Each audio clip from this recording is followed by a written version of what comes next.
Hi, my name is Philippe. I'm one of the founders and the CEO of ParadeDB. Today, my talk is titled Elasticsearch-Quality Full Text Search in Postgres using Tantivy. We're going to be talking about how you can do full text search in Postgres today, what it's amazing at, what it's perhaps not so good at, and then some of the ways in which the work that we do at Parade with an extension called PG Search is lifting the limitations that full text search in Postgres has to make it competitive with Elasticsearch and other search engines. Okay, everyone, let's dive in. So we have a quick outline for today. We'll be structuring this talk into 4 components. We'll be speaking about the existing functionalities of text search in Postgres. We'll talk about what they're missing, and then we'll cover how PG search improves first the full text side of it, and then after that, how it improves some of the aggregates and facets side of it, which you'll see in the talk is a pretty important component of actual full text search.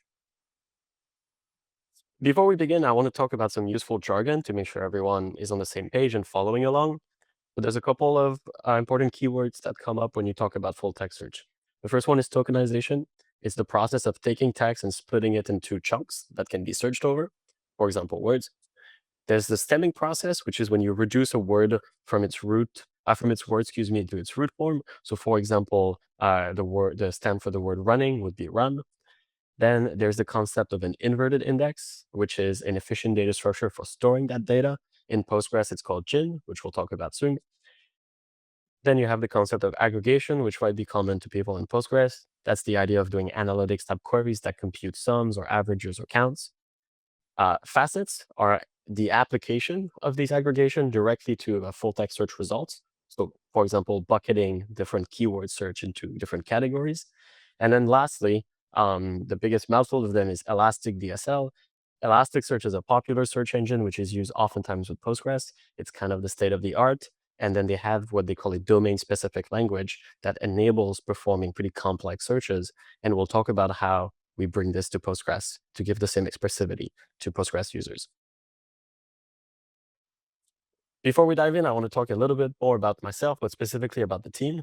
But my name is Philippe. As I was saying, I'm the CEO. I'm originally from Quebec in Canada. I studied CS at Harvard. I didn't take a database class, which I kind of regret now. And if for some reason you decide you're curious to learn more, I did one of those amazing Postgres Live interviews that you can find at the link over there. And you may be wondering as well, what is Parade? So Parade is an Elasticsearch alternative on Postgres, and it's packaged as a Postgres extension. Why it even matters doing this kind of work in Postgres? A lot of you might, if you use Postgres search, you already know the answer to that question. But just for everyone in the room, um, today, if you want really high quality search on your Postgres data, you need to go to a separate search engine, oftentimes like Elastic.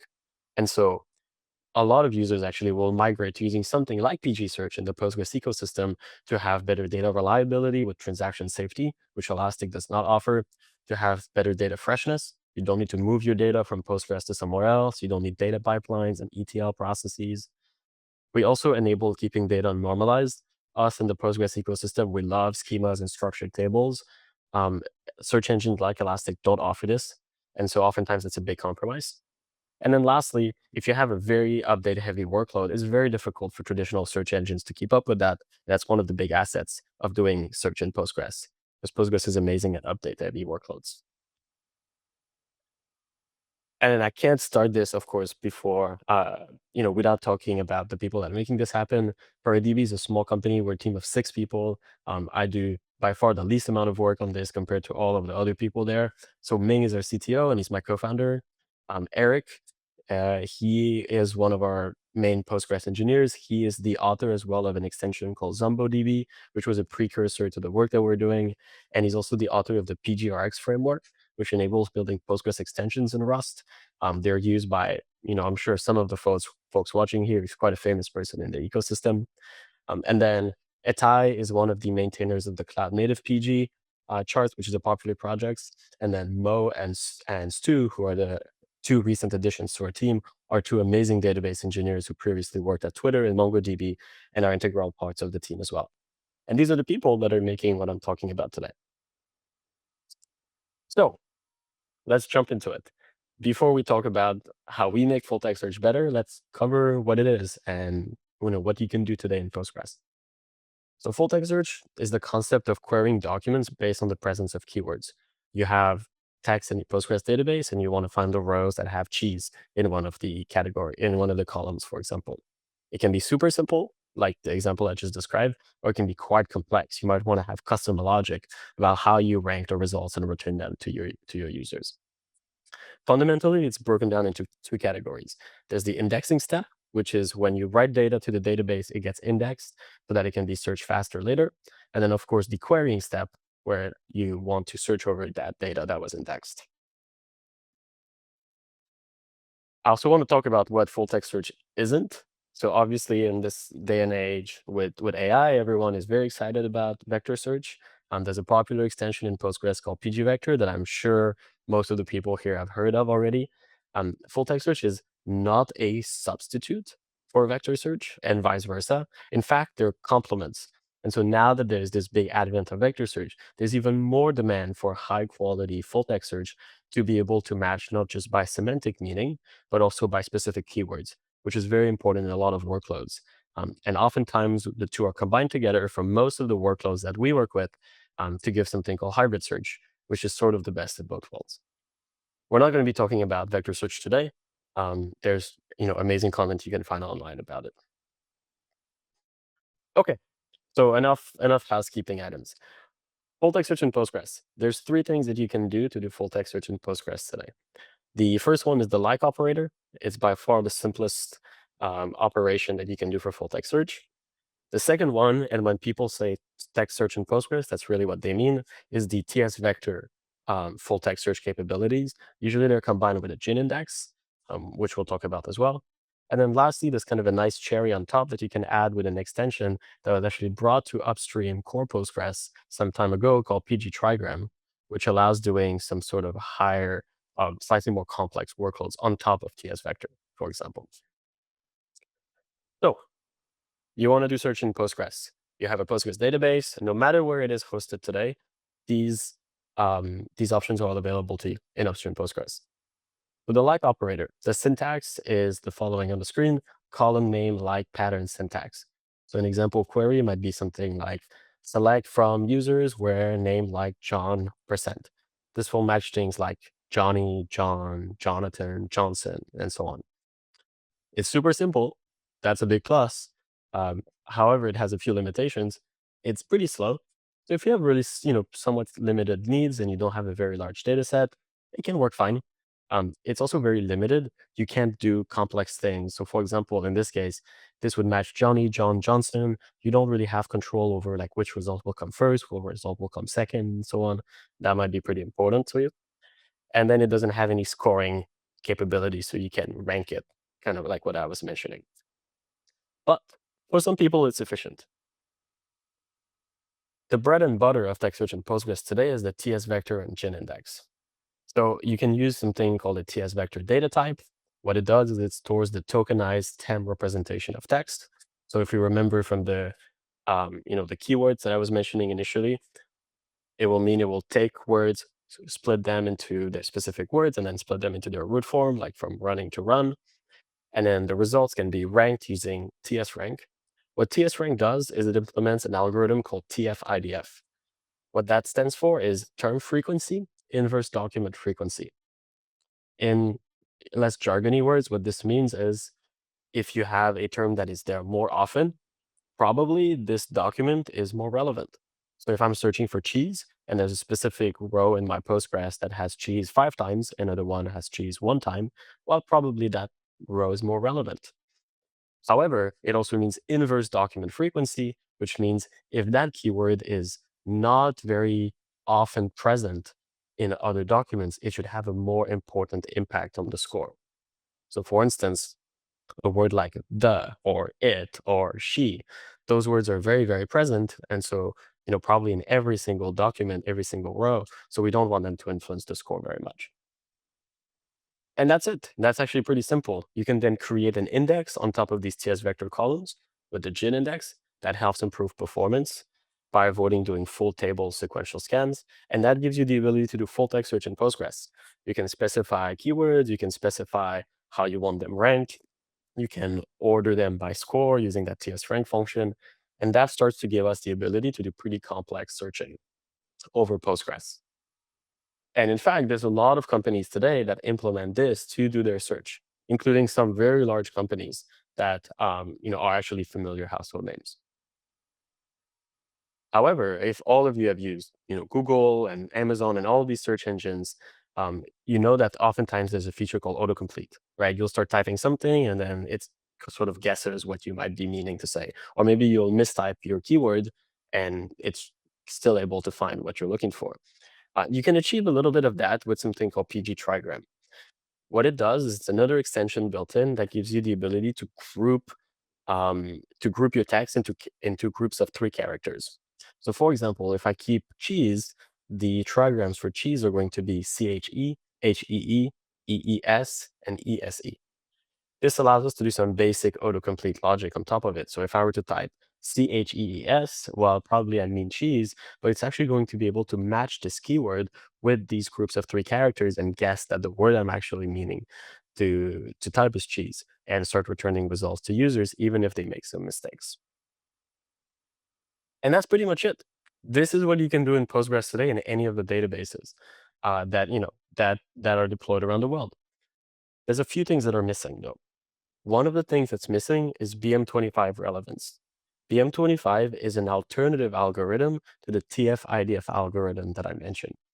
And if there's any of you that are curious, I encourage you to pause right now and think, okay, based on the TF-IDF algorithm that we described, what could you do to sort of gamify that system and make sure that you can tweak how the results will be returned in perhaps an non-optimal way? That's what most search engines in the world implement, and that's pretty important. Unfortunately, Postgres doesn't support it. It also doesn't support very powerful tokenizers and token filters.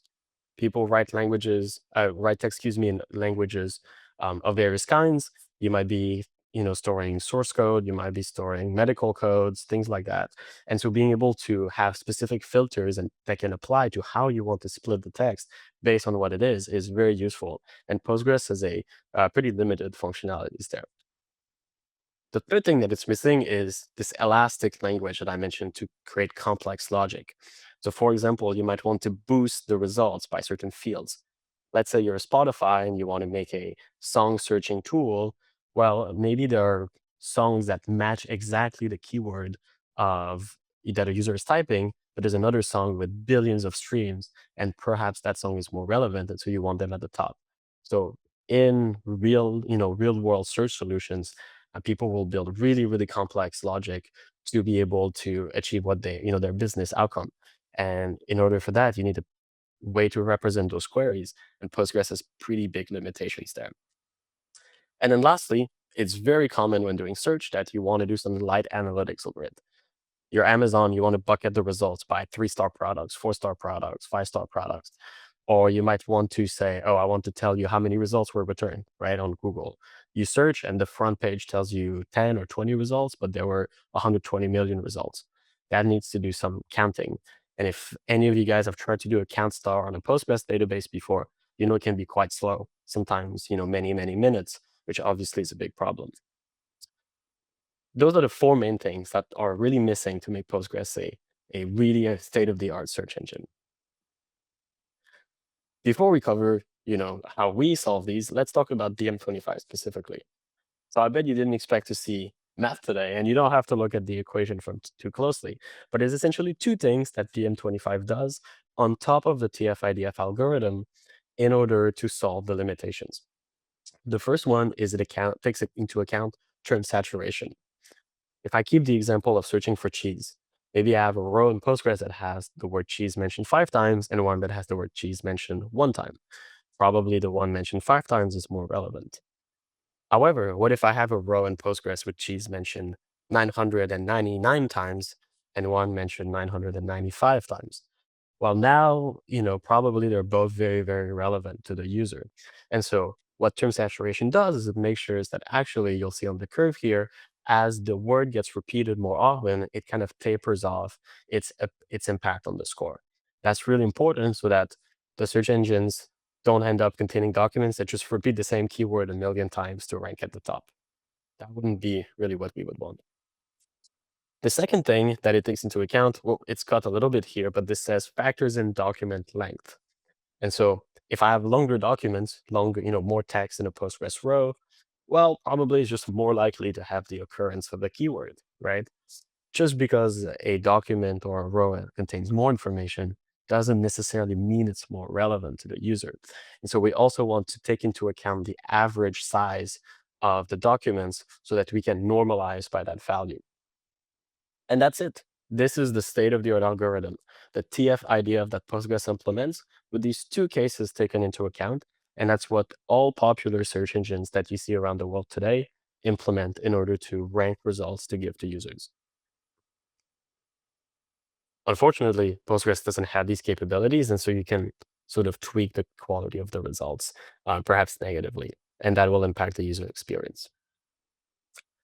And so that brings us to PG Search. So PG Search is a relatively new Postgres extension that's coming in on soon 2 years old. It's built on Rust using the PGRX framework that I mentioned. Eric, one of our team members, has been building in the community for the past several years before any of this started. It uses a full text search library called Tantivy. We'll talk about that in a minute. And it's there to solve these four limitations: slow faceted queries, BM25, better tokenizers, and a powerful query language that can be used to create queries. Tantivy, the search library that we use inside of PG Search, is a Rust-based library designed for search and really optimized along all of these facets.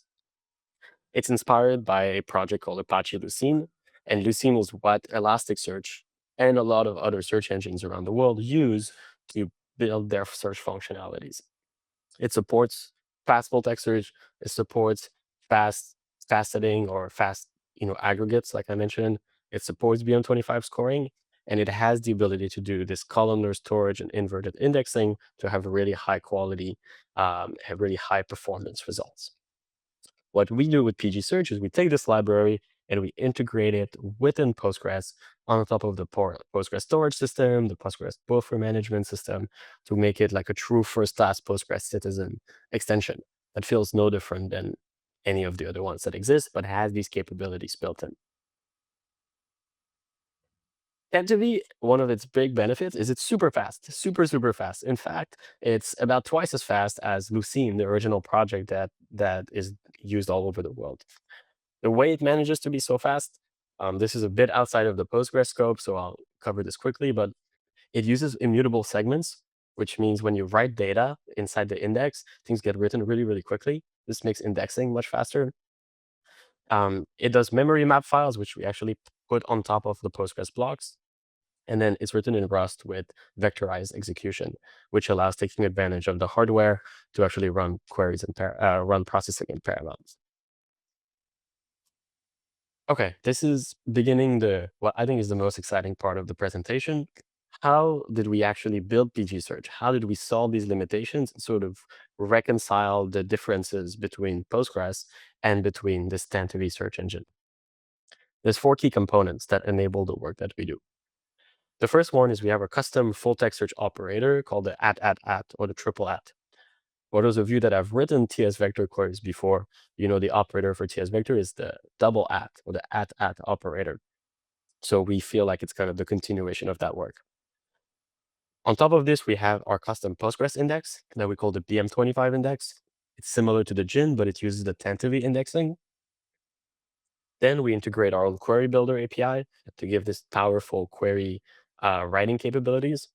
And then lastly, and the coolest part of it, is what we call the custom scan, which allows us to define how the data is being read from the Postgres table and fed into Tantivy, our search engine. So let's cover all four of them. Excuse me. So the custom full text search operator, this is the bread and butter and kind of the simplest part of it. So all it does is it resolves true if there's a match between the text and the keyword. You can put it in any Postgres query, including with other extensions, including with joins, anything like that. And here's an example of what it looks like. Select star from mock items where ID is less than 10 and description is keyboard. What this is saying is you're looking for the keyword keyboard inside the description field. and then returning all the results where the ID is 10. It's less than 10. Pretty simple. Just by adding this, we now have the ability to do full text search with Tantivy internally and all of the optimizations that I mentioned. However, if we were to just leave it at that, every time we would run a full text search query, we would need to scan the entire table. So if you have hundreds of millions of rows or billions of rows, it's going to be really, really slow. You might know this is called a sequential scan. In order to speed this up, we create a new index using the Postgres index access method that we call the BM25 index. It works exactly like a B-tree or a GIN index. It works with updates, vacuum, scan, everything that you expect out of a Postgres index. There's only one exception, which is we only allow one BM25 index per table today. And so if you have multiple columns that you want to search over, you need to put them all into the same index, and this helps with performance optimization and making sure that the Postgres planner will actually run the queries against this index. This ensures that when you run these triple add queries, they're actually going to execute on this index instead of scanning the whole table, and that speeds up performance significantly. The third thing that we add is called a query builder API. So this can go on the right-hand side of the triple add operator, and it makes it easy for us to construct queries that can then be passed down to the search engine in the form of complex JSONs. They can be JSONs, but they don't have to be. This is an example of what it looks like. If you take this query here, I'm saying select star from mock items where the ID is this following complex query that says, okay, description matches shoes, but we want to boost that by 2, and then description matches running. So what are we doing here? Well, we're looking for running shoes, basically. You can imagine an e-commerce use case. But we're saying, actually, we want the value of shoes, to be doubled compared to the values of running. So you might imagine from a business selling shoes that if they run out of running shoes to show the users, well, probably that user is more likely to be interested in a different pair of shoe than they are to be interested in something that's running related but isn't shoes. And now we're starting to give our customers or users the ability to bake business logic that's proper to their use case into how they're using the search queries. This is really, really important, and unfortunately, something that's quite difficult to do in regular Postgres search. And then the last part that is perhaps the most exciting, in my opinion, is using this custom scan API, which allows us to take control of how the query is executed beyond the where at clause. There's 3 things that are enabled with this that brings really good developer experience to using something like PG Search. The first one is predicate pushdown. The second is BM25 scoring, which we need to talk a bit about. And then lastly, it's these facets and aggregates. So how do all of these work? Predicate pushdown. Let's look at this following query. Select star from mock items where the description is keyboard and the rating is less than 5. If we didn't use a custom scan, because we have the at and the and predicates, we would need to actually do 2 scans of the BM25 index. But given our index already contains both column, given it's a covering index, it would be so much less wasteful if we could do a single pass over the index. Well, this is what we can do with the predicate pushdown. This is an example you can see here, where actually we're taking these rating and description predicates and we're pushing them into a singular Tantivy query, which get executed on the search engine internally to Postgres directly, without us needing to go and do 2 different scans. Okay. The second thing that allows us to do, and that's a really powerful piece of it, is scoring projection. So if I take this query, select star from mock items where the description is keyword. Well, in my mock item table, I don't have any column for BM25 score. So I need to find a way to still give that to the user so they can be filtered and ordered by and so on. The custom scan allows us to do this projection. So what it looks like is you will have a query like here that says select description, rating category, and ParadeDB.score. What will happen when you do this is the scores will be enabled as true. And then when you have your result set being returned by pSQL, you will see a fourth column called ParadeDB.score, which will actually tell you the computed BM25 score for all the results that are returned. And then you can start to order by, ascendant or descendant of the value of the score, for example, and use that to decide which results get returned to the users. Here's an example of exactly what I was talking about. So select description, rating, category, ParadeDB score. And you see we have the description, the rating, the category, and then the score is projected here. And in this case, we're limiting to 5 and scoring by descendant, so the top scores are at the top. So this is an example of searching for shoes or the rating being higher than 2. So you can see the shoes are here at the top because the keyword is present, so that influenced the BM25 score. If you combine all of these together, you start to have a pretty powerful way to go and do this search capabilities in Postgres. However, there's one big piece missing. What if I want to tell my users the number of results that would have shown? That's when you need these fast facets or these fast aggregates. So let's look at this query here. Select count ID, description from mock items where the description at keyboard limit 10. If you have a really big database, it's going to be very slow. Fortunately, in our search library, we also have the ability to store data in columnar format. Columnar format allows us to do much faster aggregations. So if we index fields as what we call fast, it means Postgres will actually compute these fields in batches. And that allows speeding things up a lot. We can even do the MVCC visibility checking of Postgres, which is a whole interesting topic in itself, on a per page basis or per block basis. We can also parallelize the processing of these, which means internally there's multiple Postgres parallel workers that actually process each of these batches. This gives us a sort of column-oriented vectorized analytics or faceting engine. And if some of you are curious about these types of tools, there's a lot of analytical databases that exist in the world, and that's kind of how they're built and how they can achieve really fast analytical performance compared to a more traditional row-based database like Postgres. PG search through Tantivy actually brings some of these limitations back into Postgres so that we can also do this here and have really fast aggregates and really fast results for these text queries. And that's it. That's how it works in a nutshell. There's a couple of use cases. People find new ones every day, but the main ones that we see are customers that don't want to migrate data off to a separate system like Elastic, especially if they have update-heavy workloads like in e-commerce or finance. It's very common for them to struggle to do that data migration, and so PG Search helped them stay in Postgres. And everyone here at Posette is very excited about Postgres, obviously, so that's something that we just want to enable people to do and keep using the database that we all love. And that's it. That's all for me.